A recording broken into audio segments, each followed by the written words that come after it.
Do you ever feel like there's a masterpiece inside you waiting to be unveiled? My name is Carl Jung, the Swiss psychologist, and today I will reveal my secrets to transformation that can help you unlock your true self. It's a combination of science, wisdom, and a little courage. Stay till the end, where we'll uncover the ultimate insight that can elevate your mindset, balance your life, and help you manifest the courage to thrive as your true self. I spent my whole life asking the kinds of questions that keep people awake at night. Who am I really? Why do I behave the way I do? As a boy growing up in Switzerland, I was not like other children. While others played games of sport, I wandered. I explored the forests, not for what I could see, but for what I could imagine. One day I carved a small figure out of wood and hid it in the attic of my home. It became a kind of ritual object. It symbolized my inner world and gave me a sense of safety. Does that sound peculiar to you? Perhaps it does, but I tell you this, every child has such experiences of creating a private world filled with wonder. Every one of us begins with the capacity to marvel, to feel the mystery of life. Somewhere along the way, many of us lose it. We become consumed with practicality, drowning in distraction. When was the last time you let yourself simply wonder? Unplug from the noise of the world and listen to the whisper of your own thoughts. You may be surprised by what you hear. Let us turn to a topic that I suspect you know more intimately than you care to admit: the shadow. The shadow self is a term I coined to describe the parts of you that you prefer to hide. The anger you repress, the fear you ignore, the jealousy you deny, these are not strangers. These are parts of you. To pretend otherwise is to live a lie. But do not despair. The shadow is not a villain lurking in the corners of your mind. It is not there to destroy you. Quite the contrary, it is there to guide you, to challenge you, and to help you grow. The shadow holds your creativity, your courage, and your deepest compassion. When you ignore it, it acts out like a child starved for attention. Have you ever snapped at someone you love and then thought, where did that come from? That, my friend, was your shadow, waving its hand and saying, notice me. I was not immune to such emotions simply because I studied them. No, I faced them, wrestled with them, and discovered that these dark aspects of myself had much to teach me. The courage to confront them is the courage to transform. And you must ask yourself, what part of yourself have you been avoiding? Your perfectionism? Your doubt?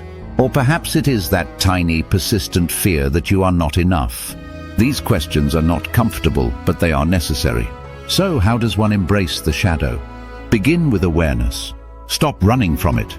Write it down if you must. What thoughts, feelings, or habits have you been avoiding? Acknowledge them without judgment. Imagine, if you will, opening a cluttered drawer in your mind and sifting through it. The contents may surprise you, but they are yours. What if you could simply accept everything you find? Once you have faced the shadow, you can integrate it into your life. This is not a task to be rushed. Transformation is a slow, deliberate process. As you do this, you will find yourself living with greater balance. The very energy you once used to suppress your shadow will become a source of courage, creativity, and gratitude. Imagine thriving, not by rejecting parts of yourself, but by embracing them fully. I once said, until you make the unconscious conscious, it will direct your life, and you will call it fate. Consider what this means. The shadow, the unconscious, is not a burden to be carried. It is a gift waiting to be unwrapped. It is the treasure buried in the dark cave of your soul. Yes, it requires courage to descend into that cave, but what awaits you there is beyond anything you can imagine. So I ask you, will you live as a stranger to yourself, or will you dare to know who you truly are? The choice is yours. And should you choose to face the shadow, you may find, as I did, that it holds the key to the life you've always longed to live.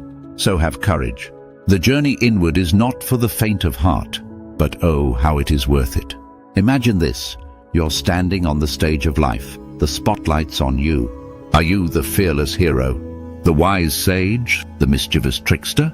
Or are you a background character in someone else's story and waiting for your one line? Stop playing small. The spotlight was always yours. I believe we're all playing roles, what I call archetypes. These ancient characters live in us all. The rebel who dares to defy, the caregiver who nurtures and heals, the explorer who chases what's beyond the horizon. Sound familiar? It should. These archetypes are written into the very fabric of who we are. They're not just psychological quirks, they're the cosmic drama of humanity itself. Here's the fun part. Once you figure out which role you're playing, you get to choose if it's still the right one. Are you still rocking the martyr who says yes to everything archetype?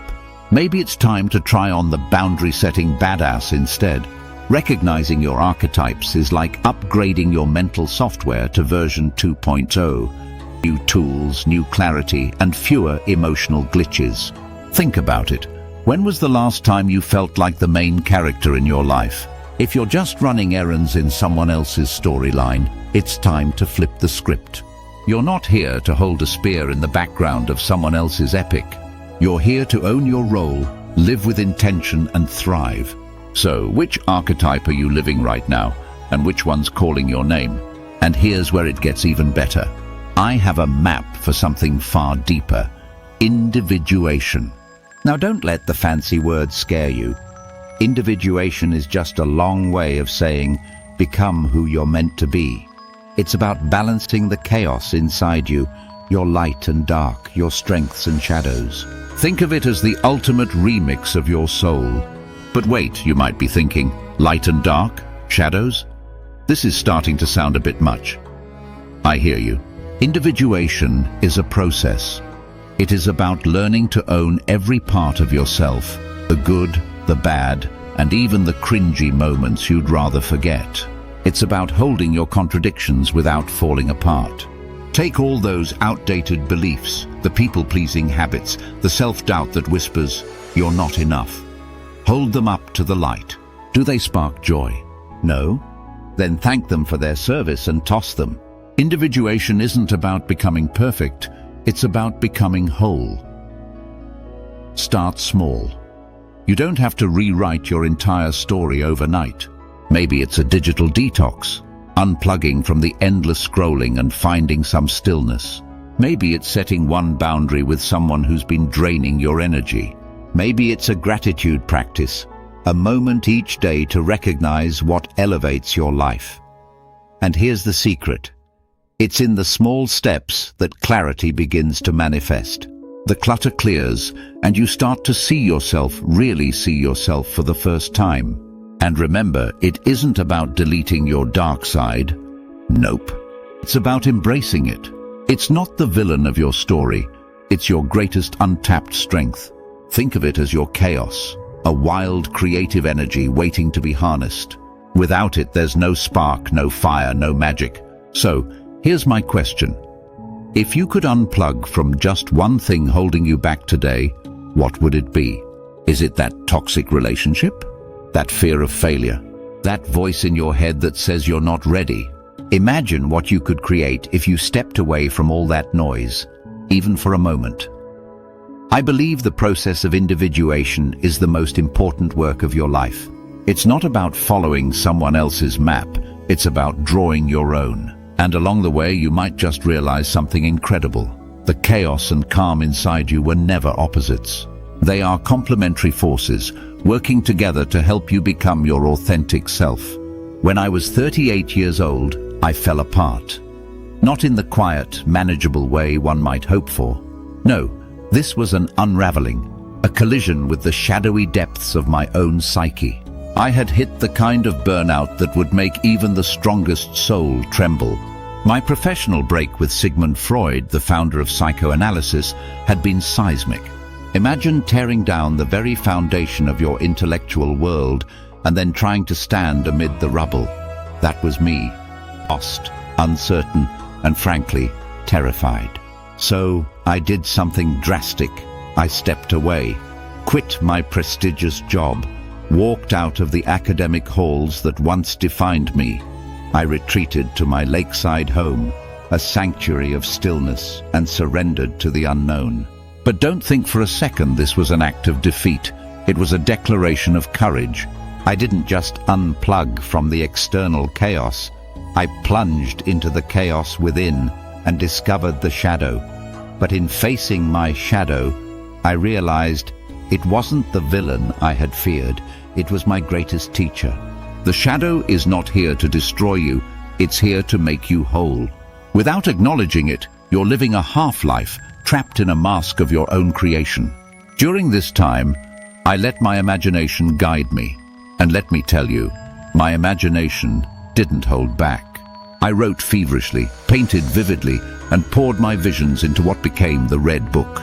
Yes, it's filled with talking serpents, wise old men, and other symbols, but each page was a step closer to clarity. Chaos became a companion. Darkness became a wellspring of light, and in the process I rediscovered myself. That's the first truth of transformation. It's not about adding more, it's about subtracting. You need to let go. Imagine your mind as a cluttered room, crammed with old fears, outdated beliefs, and 1,000 shoulds. You don't fix it by piling on more furniture. You fix it by clearing space. So I'll ask you, what's one thing you can let go of today? A grudge? A habit that drains you? That voice in your head that says you're not enough? Go on, say it out loud. It's liberating. Here's the second truth. Transformation is messy. It's not a polished Instagram reel. It's the raw, unfiltered behind the scenes. Those shadows are where your power lies. When I emerged from that dark period, I wasn't perfect. I was whole. That wholeness brought balance. I realized transformation isn't a destination. It's a practice, a dance between chaos and calm. Feel free to comment below. Our next video dives into the timeless wisdom of Marcus Aurelius and the 7 signs someone secretly disrespects you. You don't want to miss it.